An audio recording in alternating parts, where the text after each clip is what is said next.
All right, well, we'll go ahead and get started. Thank you all for being here at noon on a beautiful Friday for Apply Yourself, Advice for Getting into Residencies and Workshops, featuring Lance Cleland, Executive Director of Tin House Workshops. My name is Krista Diamond. I'm an MFA candidate in fiction at the University of Nevada, Las Vegas, and I'm also a program assistant at Black Mountain Institute. And most relevant personally to today's discussion, I'm an alum of the Tin House Summer Workshop, which I truly believe is one of the warmest, loveliest workshop experiences that you can have as a writer. And that's something we'll talk about a lot today, is what makes it so special and why you should apply if you have not before. Before we dive into our discussion, I would like to thank our sponsors, Black Mountain Institute, the Rogers Foundation, the College of Liberal Arts. And I would also like to acknowledge that UNLV operates from the city of Las Vegas, which is the traditional homelands and unceded territory of the Nuwuvi, or the Southern Paiute people. We encourage everyone in this space to engage in shared stewardship of the land, continued learning about the indigenous peoples who work and live and are still living on this land since time immemorial, including the Las Vegas Paiute tribe and the Moapa Band of Paiutes. Now, a few brief notes before we get started. I would like to note that, as you have likely noticed, the audience is muted during the program, but that being said, you can and should use the chat.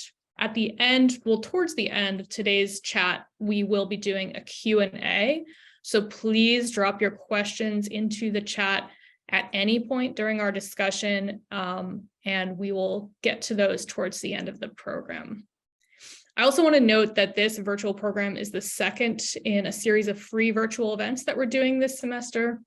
Our third event in the series, Pitch Perfect, How to Sell Your Story to an Editor, takes place on May 11th at 4 p.m. Pacific, and that's open to anyone, no matter where you are. It's free, just like this event.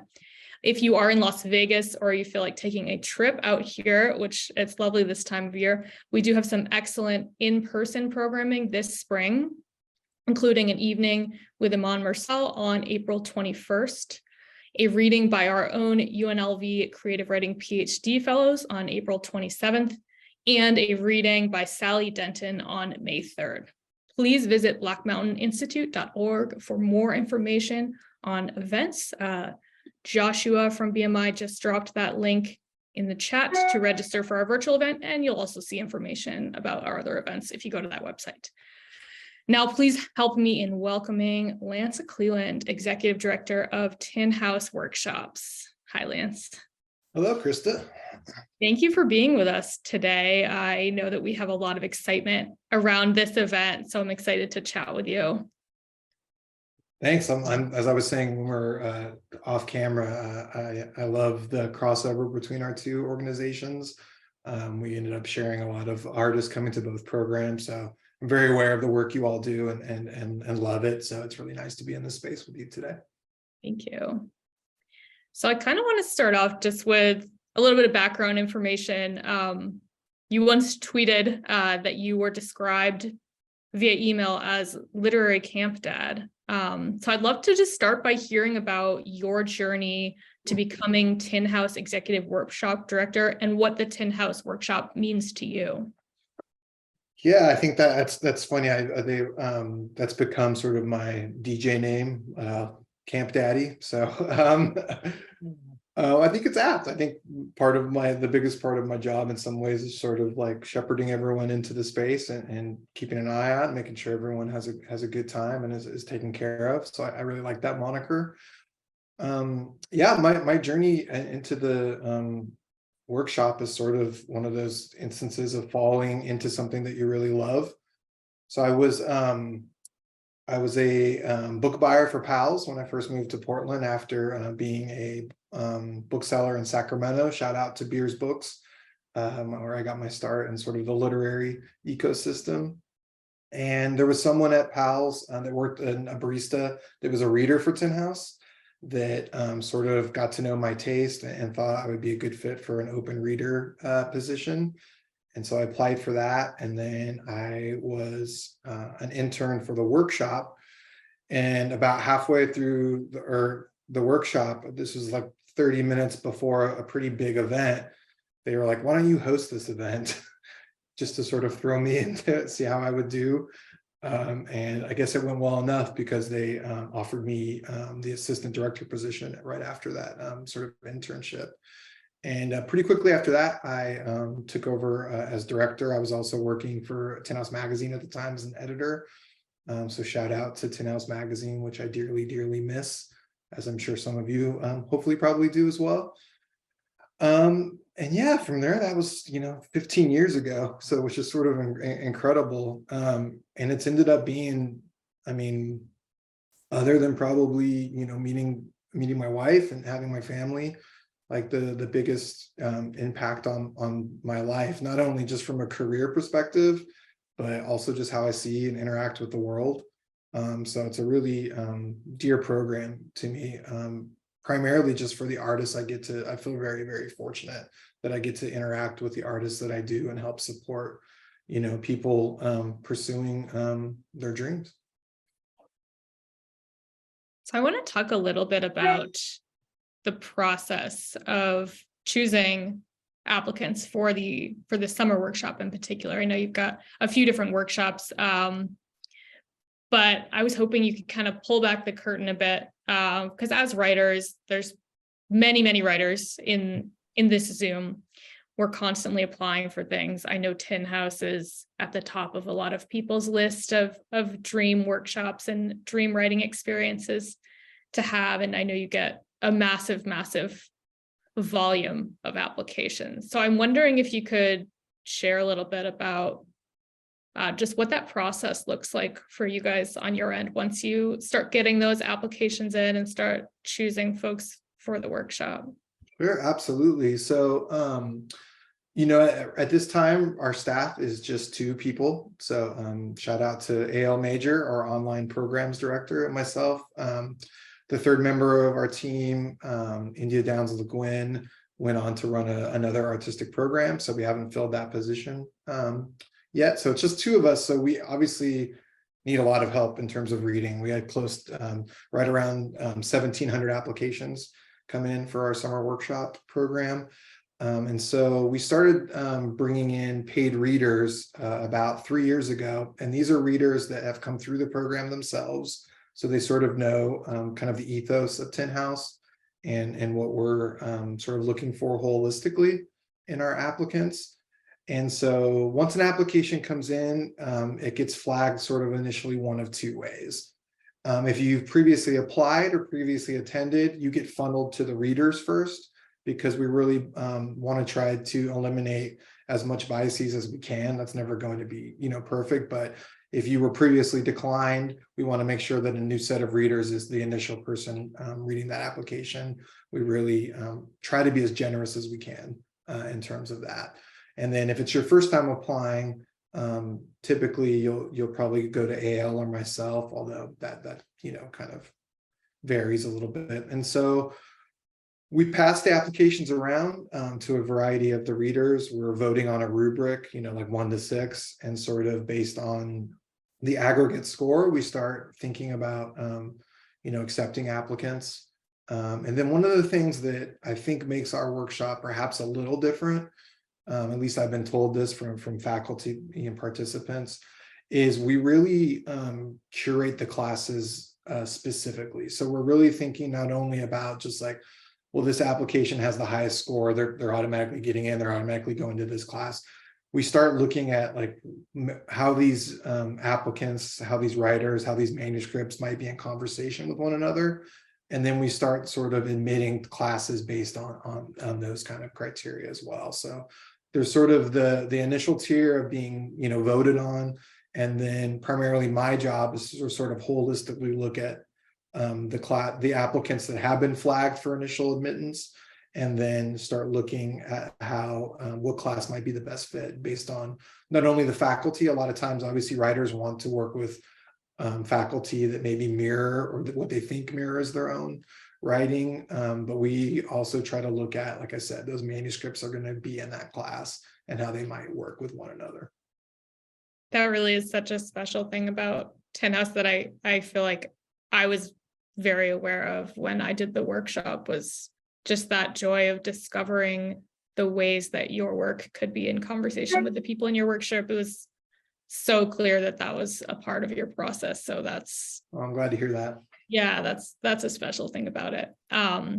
So we talked about the summer workshop, but you also offer an autumn workshop, a winter workshop, residencies, online intensive. Can you share a little bit about how the opportunities at Tin House have grown, and maybe how writers can determine which workshop, residency, or intensive is right for them? Yeah, absolutely. So, I mean, when I took over as director, we just had a summer workshop. So I definitely, every sort of program subsequently, I feel very, I was a part of the start of it. So that's something I'm really proud of. And part of the reason we keep sort of expanding it is to sort of try to meet a variety of writers where they're at in their career. So the reason we started the residency program is we were having a lot of people come through our summer program that were sort of at the point where they were perhaps past wanting to be in a workshop and needed some other kind of support, mostly just time. They were working on a full-length project or things of that nature. And so we were just fielding a lot of questions about, is there something else Tin House could offer that's sort of, I no longer really am at the point where I want to be going to workshops per se, but I love Tin House. I love sort of the community you build there. Is there another program you could do? And that's where the residency sprung from. And then subsequent from that, our winter workshop, which used to be out here on the Oregon coast. Initially, the thought process there was we wanted to create a workshop, not only to show sort of the beauty of Oregon and have it be kind of a combination, retreat workshop, but we also we were cognizant of, that people had a hard time, particularly parents, taking off a whole week in summer. And so it was a lot easier to do a short weekend in the winter. And then once the pandemic started, we pivoted to an online workshop. And like a lot of organizations, we had a lot of blind spots in terms of accessibility. And we found that by offering this online program, we were getting a lot of people who weren't going to be able to access Tin House in another way, which is one of the reasons that we've kept doing online programming, which we will continue to do. And again, that's AL Major has been a big part of that, our online programs director. And then, as you mentioned, our craft intensives were sort of these one-day classes, again, where, we have some that are very much targeted to beginning writers. So a writer that, to be honest, you might have a little bit of trouble getting into the workshop at first. So we want to offer something to a writer where you can attend a couple classes and sort of almost work your way up through like a program. And we have had people now that have attended a craft intensive, got into a workshop, and eventually get into a residency.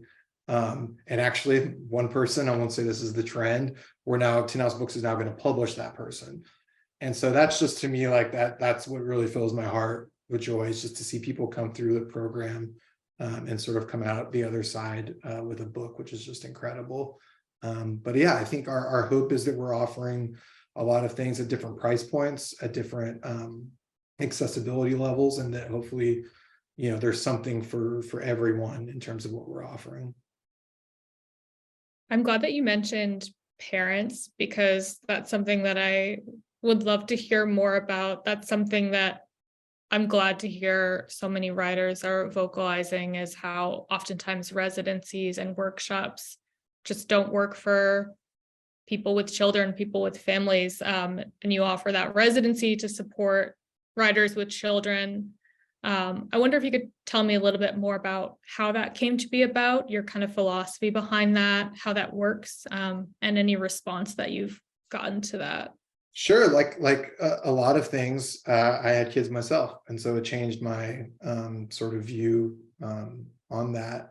In terms of, I mean, for me, I'm like, I always want to acknowledge the fact that I'm able to do a lot of what I do because I have a very supportive partner that's taking their share of the workload while I'm at workshops, while I'm at doing that, which I think is also very important that we don't talk enough about in sort of literary spaces. So the first tweak we sort of did with our residencies is we got rid of any sort of time requirement, basically. So if you apply to a 10-house residency now, this is for all of them, you can come for any length of time and you still receive the same amount, the same stipend, the same sort of back support, meeting with editors, as much programming as we can offer while you're here. And that has opened it up. That was sort of the biggest step right away, because we had a lot of parents that, that felt pressure that, I can't come for 3 weeks. I can't come for 2 weeks. But a week to me is invaluable, and obviously getting that financial support. So I think that once we got rid of sort of the time cap or the time requirement, and we're actively promoting it as like, if you're a parent, this is a space that can be for you. And I mean, we're sort of limited to I'm actually in one of the residency spaces right now. So they're quite lovely, but there's not multiple bedrooms. But one of the things that we have provided, we have pack and plays. We have a list of summer camps in the area that, kids can go to while you're here. And so we have parents that come for a week with their families, and then, sometimes the families go home, they stay for an additional week or things like that. And so, yeah, it's very important. I mean, one of the things that I really love, and I hope as a parent about 10 House, is we are trying our best to listen to the people that come, to the people that want to come, and we sort of try to pivot as quick as we can to offer things that will meet our writers like where they need to be met. And so not only do we have that specific residency for parents, but we also have a parent scholarship for some of our programming, and that's really just to sort of signal that, hey, this is a place that wants to support you. And I agree, like there's just not traditionally been a lot of support for parents. And if we break that down even further, a lot of the times that specifically we're not supporting female or female identifying parents. I think those are the people that have been traditionally left out of these spaces. If you look at history of publishing, you don't read a lot about John Updike's family and what was going on and why he was able to go to all these kind of things. So hopefully we're trying to counteract that a little bit by offering these programs. Yeah, right. And on that note of accessibility, so you've been offering a lot more virtual program. We talked about the pandemic kind of forced us to pivot a lot of things to online, but you've kind of continued on with that. You offer both online and in-person workshops. Do you have any advice for how a writer attending a virtual workshop or program might have a rewarding experience, even though they're not physically there with a group of people? Yeah, I think, and the sort of the first thing that we do or that I do at the beginning of the online programming is acknowledge that how special a space it is. That I think there's a lot of times we're thinking, because we're meeting virtually, that we're losing something. And like, I try to reframe it as like, there's a lot of people that we're sharing the space with that would not be able to be in community with writers if we weren't virtual. And so I think one of the things we try to do right away is just celebrate that space and celebrate the fact that like our virtual conferences involve international writers. They obviously involve a lot of people with disabilities and or even families that can't afford both monetary and time wise to take off that. And so I think it's just sort of celebrating that space, and that it's equally valuable as what summer is, or an in-person one. And one of the great things that AL in particular has done is we really focus on community at those virtual workshops. So we have a dedicated Slack channel leading up to the workshop. We have affinity groups going on throughout the weekend of the workshop. We have virtual happy hours. We have virtual karaoke. So we really do a lot of things to try to foster that community aspect, even doing almost more post workshop than we do sometimes for our in-person ones, because online we already have that built. So I would say to anyone that's hesitant to, I can't speak for all programs, but I think at least for ours, I mean, there's no denying like that if you're in person at a conference, where you're all staying on campus and whatnot, you are going to get to have more organic opportunities in the lunch line or something like that to have these kind of conversations. But we've really tried to replicate that as much as we can virtually by having these kind of spaces. And honestly, like, I think that, you know, at an in-person conference, like halfway through the week, you're really exhausted. And so I think that virtually, like, being able to like just sleep in your own bed, like, I think you end up showing up in a much different way sometimes than you even do in person. So I think that they're both really, really great programs. And like I said, one of the things I love about the virtual is just how international it's become. So for me, it's just, you know, amazing to be in conversation with the writer from South Korea.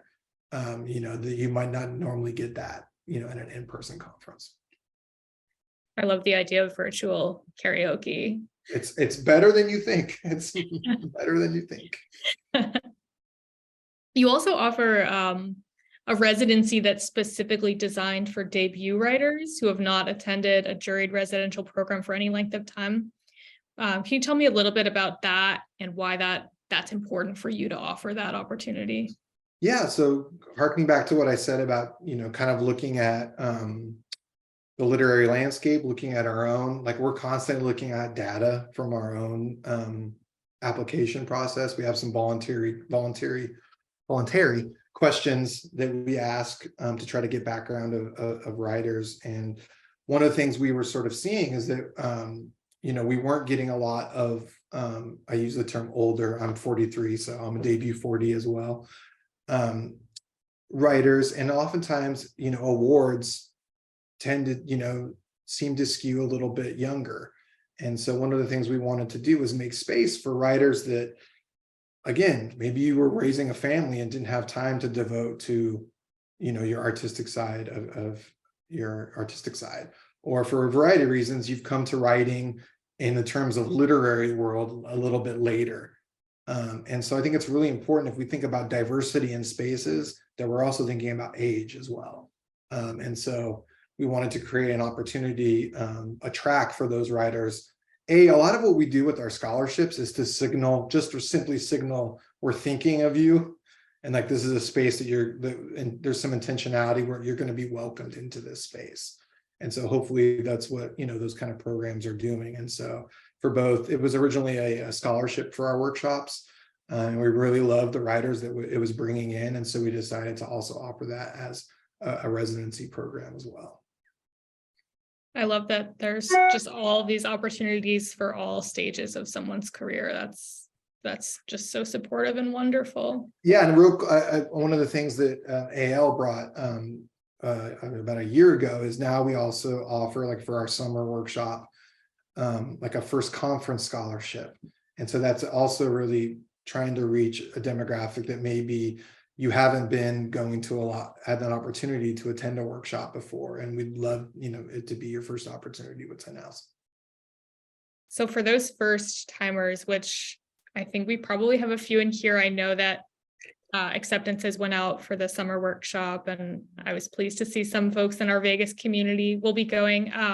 For someone that hasn't been to an in-person workshop before, like Tin House, what can they expect from that experience? Intensity. I mean, I think anytime you're dropping, you know, 200 people into college dorm rooms again, like, there's going to be a level of anxiety and sort of, so we try to do a lot of prepping to people ahead of time, so that they feel very kind of safe and welcomed before they even get to campus. But one of the things that we've so yeah, you're gonna experience, you're gonna meet a lot of different people. You're gonna meet a lot of different writers at different stages, which I think is like really exciting. And one of the most interesting things that I've seen happen over, I would say, the course of the last 6 years is, I think a lot before, I noticed that a lot of writers that were coming, participants that were coming, were really focused on faculty. They were really focused on hopefully trying to get to know the faculty better, maybe being able to secure a letter of recommendation or a blurb or something along those lines, which is totally fine. But I don't know if we pivoted the way we've done things, but I feel like now people are really coming, wanting to find peers, wanting to find readers for their manuscripts, right? Wanting to find a group that hopefully eventually you're going to come up together. So, I love that there's people that come to Tin House from their writing group that end up 4 years later are publishing their debuts at the same time and sort of have that network already built in place. So my number one hope for anyone coming to the summer, any workshop, but let's just say the summer, is that you're going to find one new reader, one new person that you can lean on when things are going rough or when things are going good, and that you're finding a community. Because like the manuscript itself, I hope that you get energized, about your work coming to a Tin House workshop. I hope you get momentum. That's another thing I really hope for. But ultimately, I really hope that you find at least one other person, or even more, that can be that you can lean on post workshop, because it's lonely. Like being an artist is a pretty lonely practice, and I think sometimes we take for granted that everyone comes from a community where they have access to a lot of literary folks, and that's simply just not the case. And so I think that if you can come to an in-person workshop, we have it set up that hopefully you can find your reader, your fellow, someone that you can get advice from and things like that. That's sort of my number one. And if being Tin House, like, you're definitely going to be exposed to karaoke, whether you like it or not. You don't have to sing, but it will be very, very present. I love that, kind of like take the I've got a network energy down like a notch and focus on community. That's really, I just don't think we take enough time, like, to even just celebrate the fact that you are dedicating your life to like sitting in a room trying to create something, and through that creation you want to share it to the world. That act alone is something to celebrate. Like, publishing is obviously the end game for a lot of us, and that I don't want to like discount that aspect of it, but we really try to like frame our workshop as a celebration of like what's to come, but also what's there right now. Because I think that a lot of times we tend to lose focus on just the act of creation, just the act of dedicating yourself to this craft is something like we really should be celebrating. And that's what I love about a workshop, is that we get to like collectively celebrate that. yeah. And in addition to it being a very joyful acceptance season for a lot of people that got into Tin House and are getting into other workshops and residencies, it's also a time where a lot of people are getting waitlisted and rejected from things. So I'm wondering if you have any advice for people that are applying to Tin House or any other workshops or residencies, and they're just getting rejections every year, and maybe there's something different they should be doing, or maybe you just want to offer some inspiration to Sure. I'll say, like, it's for our summer program, it's a 10% acceptance rate, and so at some point it's a number, it's math, and I know for most of us we try to avoid math maybe. So there's no discounting, like, just, I know the disheartening nature of sending out that email, and I know the disheartening nature of receiving that email. So I will, like, for us at least, we put a lot of care into this, and so the one thing I always try to like relay is like, you were seen, like your work was treated seriously, and that's really kind of the best way we can honor it, I think. I will say, like, let's see if I'm gonna remember the numbers. 30%, around 30% of did you lose power over there? I am in a room where the lights just turned off, but I am still here. Now they're back. I was just gonna pretend that So 30% of the people that are attending our workshop this year had been previously declined. So, and then I would say about 15% of those that received scholarships this year were previously declined. So we base everything, it's really seasonal for us. We're basing things on the cohort that's applying that season. We have different readers. That's why we bring different readers in each season. And so I would say, if you get, declined once, declined twice, and this is a program you really want to be a part of, apply again, because we consistently, I would say, we're around 30% of people that come to the workshop were previously declined.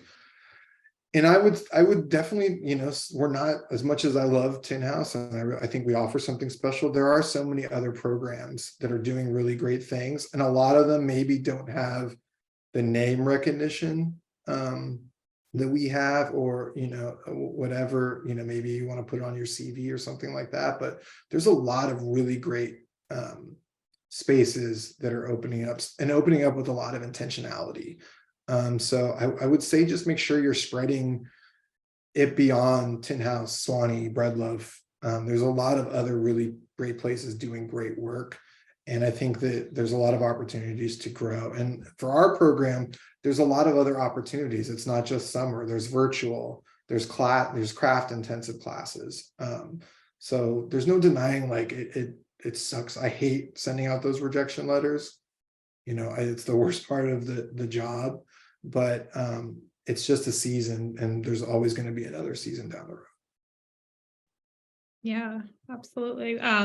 Not to make you like talk about the competition, but are there any other workshops that you feel like are doing similar things to what you're doing? I knew as soon as I said that, I was like, I should have a list. Like, I mean, I think I love sort of that, like, One Stories continue to do virtual. And I know I feel like they have a lot of intentionality there. I think that Juniper is really, I love the faculty that they bring out, and knowing sort of the director, I think it's a really good program.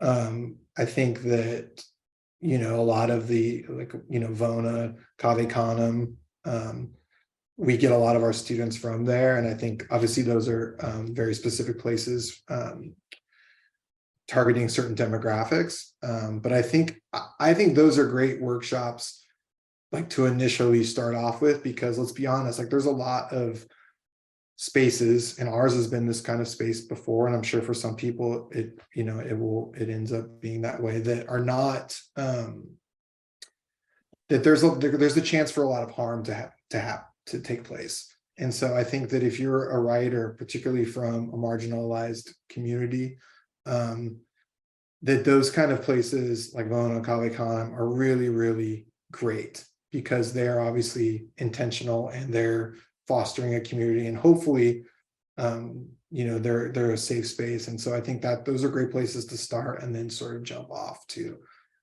because if you have a really terrible workshop experience, it's probably going to make you not want to go back. So I hate that for people, but I do think that there's so many really great programs that are running now. And to kind of just take it back to a very simplified question that I'm sure is on a lot of people's minds, what makes an application stand out when you're reading applications? I know that's like a very loaded question. Yeah, this is the hardest thing, because there is no, like, perfect rubric, right? There's nothing that says this is a this is why this application will get in, this is why one of them will not. I will say, for like a couple just general things for us. So a big component of our application process is the artistic statement. And if you don't, you haven't written an artistic statement before, it's really great practice. It's sort of just talking about, like, where you see your work, in conversation with, what are the hopes you have for your work. Why are you coming to a place like Tin House? What do you hope to have happen there? And so what we love, like, the thing that makes us really love an application is where we see that showing up in the actual manuscript itself. So in your artist statement, you're talking about, I'm really very interested in unpacking sort of misogyny through the lens of, like, generational trauma, or, like, through family. And the work sample that you submit doesn't touch on that at all. There's a little bit of a disconnect, and there's a little bit of a disappointment. That doesn't mean to say you wouldn't get admitted, but we really love seeing the way you think about your work showing up in the work itself. And that's why we have those artist statements. And if you've never done an artist statement before, one of the things we've done is you can go to before we have an application season open, You can go to our website, you can click on a recording where we've talked about these kind of things. So to help you sort of get a little bit of a leg up or understanding what we kind of look for in those artist statements. I think that for the manuscript itself, we always recommend, putting your best foot forward, and then you can always switch your manuscript out when you apply. So if you have something that you feel is sort of the best representation of your work, but it's not quite where you're at right now. So say, for poetry example, say, I have these four poems really represent the breadth of my work. Maybe you work in different forms, or maybe you're very tied to one form and you want to like showcase that. Send that work in, and then you can switch your manuscript. This is for our workshops. You can switch that manuscript out to work on things that are less polished. And that's the other thing that we always recommend is, once you actually get into our workshop, don't workshop the best thing. I know everyone wants to show off, like showcase their best work, but you really want to workshop something that you're in the weed, in the mud with, because I think that provides you the best opportunity to grow. Yeah, it's such a hard question about like, what do we look for? I mean, I think we love seeing work that in some ways mirrors the faculty that are there that season. So if you're a speculative writer and you see we have a speculative like faculty member, like apply with your speculative work. If you see someone that's traditionally writing in like narrative poetry, and like you have a few poems that fall under that category and you want to work with them, like send that work. And the other thing that we, like I mentioned at the start, we're very intentional about how we fill our classes. And so if you can tell us why you want to work with a particular author, that really goes a long way in helping us see your work and with your application. And we love when people are vulnerable. So if you're telling us, you know what, I am not good at dialogue, and this is something I keep running up against, and I love that you have Kristen Arnett teaching, who is really good at dialogue. I'm hoping to work with Kristen, or I'm hoping to come to Tin House to work on this aspect of it. That'll really help us see your work, and also gives us an understanding like that you're thinking about your work and the ways it can grow in a really intentional, and for us, like exciting ways. We love specificity in applications. I think it's great, if you want to say that like I'm coming to look for community. I mean, that's a broad thing. We're definitely there. But if you tell me I've never had an opportunity to work with an Arab American faculty member in my program, I don't have that. This is why I want to come to Tin House. Like we completely understand that, and we'll view your application sort of through that lens. That's great advice. Especially, I love what you said about viewing the manuscript and the cover letter as kind of in conversation with each other. That's absolutely. Yeah, that's great. So one opportunity that I know that you offer at the workshop is an opportunity for writers to meet with editors and agents. Do you have any advice for how writers might approach that when they have that opportunity at a workshop or residency? Yeah, I think the first thing I would say is like, are you at that stage in your career? Like, are you at the stage where you're looking for an agent? And if you're not, it's totally okay to not participate in that. I think the biggest anxiety that I think happens, other than like karaoke at our workshop, is sort of the idea of like, I've got this 10 minutes with this agent. This is like going to make or break me. It's really not. I mean, to be completely transparent, I would say maybe 5% of people that end up meeting with an agent, like at a conference, end up signing with that agent probably. So I really encourage people to use it as an exploratory way to get information about the overall process. So what we do for our workshop is we treat these meetings as almost a workshop for your cover letters, for your pitch letters. So, we send those to the agents ahead of time, and we really, you can kind of ask and have, run that meeting any way you like. But I think it's invaluable to be like, if you got this cover letter came across your desk, what things are jumping out, what things are missing from it, and like, how can I make this a stronger letter? Because that's going to apply to almost any agent or any editor that you're going to try to meet with, versus thinking about specific, like, here's my project, what do you think about it? I mean, that's okay as well, but I think taking a bigger picture approach to any of those meetings, because most of us rarely get an opportunity to like discuss one-on-one with a professional. And one of the things we're hoping that by doing these kind of things is we're demystifying the process a little bit, because it's way, like, this whole kind of whisper network of information is A, steeped in white supremacy culture, and B, just is not helping, anyone. And so what we really try to encourage in these meetings and our panels is sort of like pulling back the curtain a little bit, and like, here's like the ways to approach writing a cover letter or seeking out an agent. And the other thing I would say, like, and just in general, is like, with agents, like, really pay attention to the work that they're either publishing or their client list, because an agent can be incredible, but if they don't clients whose work kind of mirrors your own, even though they're a high profile, or you like their client list, like, you really want someone that's going to know how to discuss your work, because they're in some ways, like, they're your most important reader.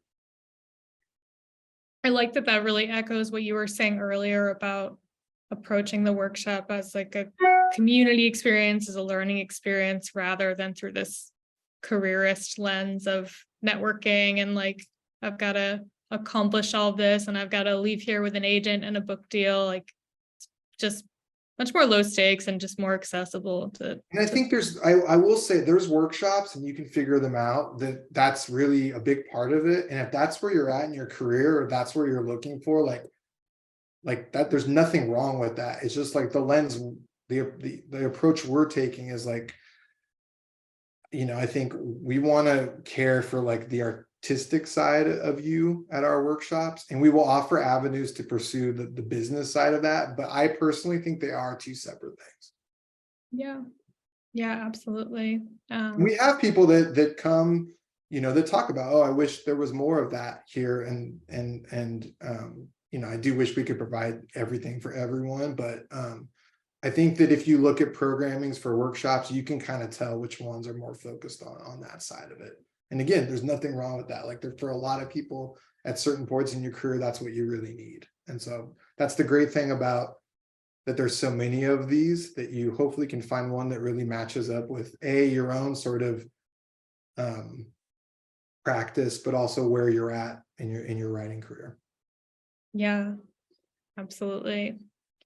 So in a moment, we're going to pivot to the Q&A. I see a few people popping questions in the chat. If you haven't yet, don't be shy. But one thing I wanted to ask before we go to the questions and answer is, I wanted to hear your thoughts on the actual workshop itself. You get into in-house, you're in this workshop of like 10 people led by this great writer. And we might have people that are coming from like MFAs or other workshops where they've been doing it for a while. We might have people who haven't really workshopped before. What advice do you have for someone to just be like a good workshop participant in their actual workshop? I would say that you're going to learn more about your own writing by being generous to other people's writing. I think that there's a lot of people that, like, being a good reader is so invaluable. It's going to make you a better writer. And so I think that one of the things we really stress at Tin House is like your responsibility to treating other people's work like you want your, like, the golden rule sort of, but don't wait till the night before to read someone's manuscript. That's just not cool.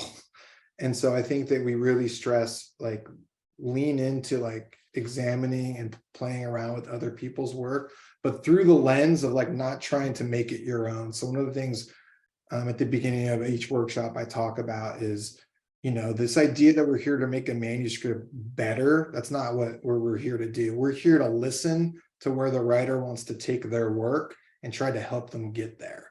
And so I think that if you approach it through that lens, you're also thinking about things that are going to be really valuable to your own work. Like, where am I taking my work? Where do I want to go with it?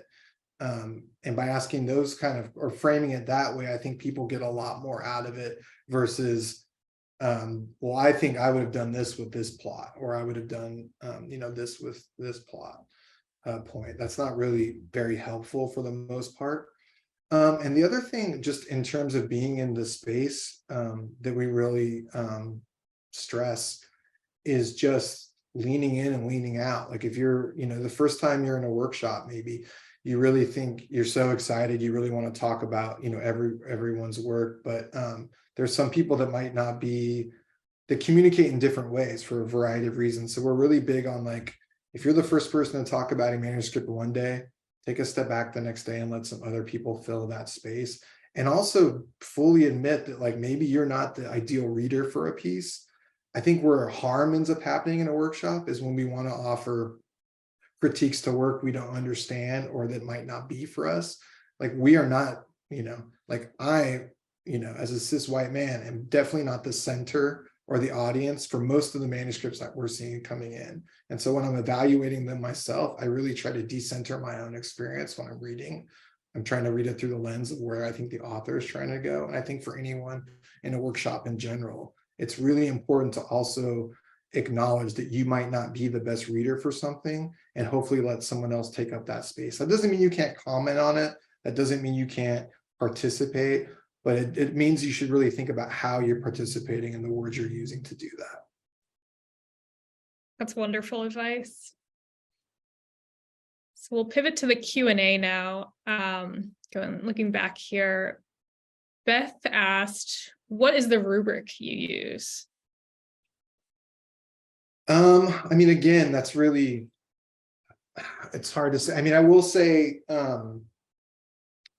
I can just talk a little bit like overall, like just the nuts and bolts of it. And so we have, a scale of 1 to 6. 1 is basically if we feel like there's some problematic material in it, or, for instance, if you're a white person and you've decided to have a manuscript entirely populated by people of color, in your cover letter, you better be addressing like why you're going about doing that, or things of that nature, especially if the people on the page are coming up as a character. So 1s are sort of just like things that we find, or we're red flagging basically. So I would say only 10% of applicants, no, it's way too high. 3% of applicants are getting that. So the rest are sort of on a scale of 2 to 6.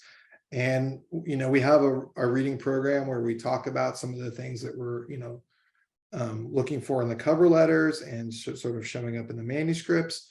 And so then it's just basically like, this person thought this manuscript was a 5, meaning it was really strong. It seemed like it had been edited. It seemed like you could see sort of, say for a novel, the synopsis, you could sort of see where the plot was going, and that was showing up in the work itself.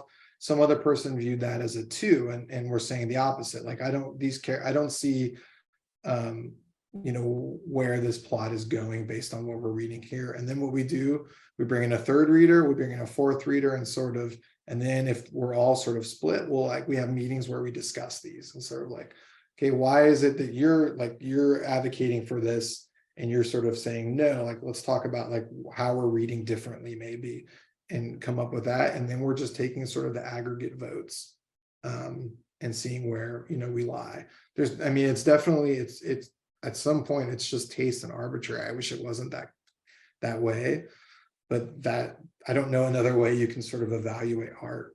And so, like I said, you're going to get multiple readers. And so I don't know if that makes you feel better or worse if you get declined, but at least you were provided an opportunity to have a variety of people looking at it. And I will say one thing that I feel like we're different too, like we post who's reading our manuscripts, who the reading team is, every time we do it. And one of the things we try to do is we try to have at least one reader mirroring specifically the scholarships that we have. So if we're offering an Indigenous writer scholarship, we're going to have an Indigenous writer on our reading panel. If we're offering a trans scholarship, we're going to have a trans writer. I know that like those two things don't perfectly align, and that it's not, you don't have to be writing about that, or the only way you can evaluate work is if you identify with that community, but I do think it's important that we offer a wide variety of perspectives and backgrounds in reading. I think that ends up making for a really robust workshop. Yeah, it's nice. It's cool to have that little peek into the process as we're all refreshing our submittables and wondering what's going on. So Monica asks, do you recommend applying with a different sample of work each time? For example, if you got into a workshop last year, but now want to try for a residency, or you were turned down for a workshop and are trying again. And then especially with a novel manuscript, I've heard best to apply with first chapters.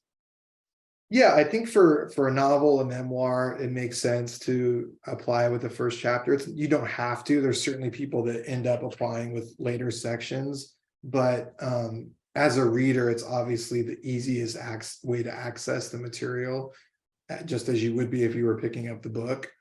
And I do think that,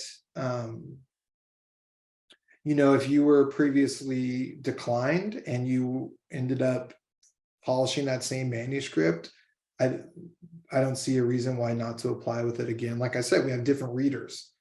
And so at least, 2 people are probably going to be new to that material. And likewise, if you've been accepted into a program and you want to apply for so if you were accepted in the summer and are applying for a residency, absolutely, you can apply with the same sample if you feel like that's the best representation of your work. Great. Eva asks, can you talk about applicants who have gotten into more than one genre of workshops in Tin House? Would it be smart to say something like, this is my main genre, but I also want to explore this other one, or I'm also writing in this genre, but not widely published in it? I think it's really exciting when we see that. I will say if you decide to apply in 2 genres for the same workshop, the likelihood that you're going to get into both is not high, just because we're going to prioritize whichever one you sort of got the higher ranking on, and then make space for someone else, since that they're so limited. But I love seeing an applicant that came 2 years ago in poetry, and we have one that is getting a scholarship this summer, actually, that is now like, I'm working on short fiction now, and I'm sort of new to it, and I want to come back to Tin House because I feel like it will be really valuable for me. I've done a lot of poetry workshops, but I've never attended a short fiction workshop. Absolutely, I think that's really exciting. Lorette asks, how many people will be participating in your up and coming workshop number wise? Yeah, so it's 162. So that's classes of 10 people, is that right? Exactly. Yeah, so we have classes of 10. So the structure of our summer is you workshop 2 a day, and then there's a getaway day where there's no workshops going on, where there's just lectures and stuff that day, or you could get to go out and explore Portland for a day. And that actually dovetails into our next question from Mark. What lesser known activities / opportunities are offered at the workshop you think people should know about, besides karaoke, obviously? Right. I think there's a couple of things that come to mind. I think that the affinity groups that end up coming about are really invaluable. And so what those are basically are student directed. And prior to the workshop, there's a sign-up sheet like, hey, are you I'm a parent writer. I'd love to meet other parent writers and talk about the struggles and sort of opportunities. Or, I'm a queer Black speculative writer. I'd love to meet other people that identify that way, that are also working in the same genre. And so we end up getting probably 15 to 20 different groups going on. Obviously some very, very small, 2 to 3 people. Some of those meetings sometimes are 30 to 40. And I think, again, talking about finding community, and by finding community, you're also finding resources. And so I think that's what's great about those groups, is that, hey, did you know about this scholarship or this residency is kind of under the radar, but it seems like you would maybe benefit from it, or, qualify for it. And so I think those type of meetings, now granted, we never know which ones are going to take place because they're student led, but based on both the feedback and just observation, I think those are really, really positive experiences for a lot of people. And then I think that some of the other, we have a mentorship program. So if you're at that stage where you're not quite ready to send your book out to an agent, but you have a completed manuscript and you'd like, some other eyes on it, or some of our faculty participate in that for an additional fee. You can have your entire manuscript read, meet one-on-one with the faculty. So again, that's like an opportunity for a very specific group of people attending the workshop. But I think that, oftentimes it's hard. You can never workshop an entire manuscript. And so being able to do that before you send it out to an agent or editor, I think is really, nice. And obviously, being able to work in that close proximity with our faculty is a really great opportunity. And honestly, I think that we try to structure our workshops so there's just a lot of space, just for downtime, because it's so intense. We really encourage people, we record all our lectures.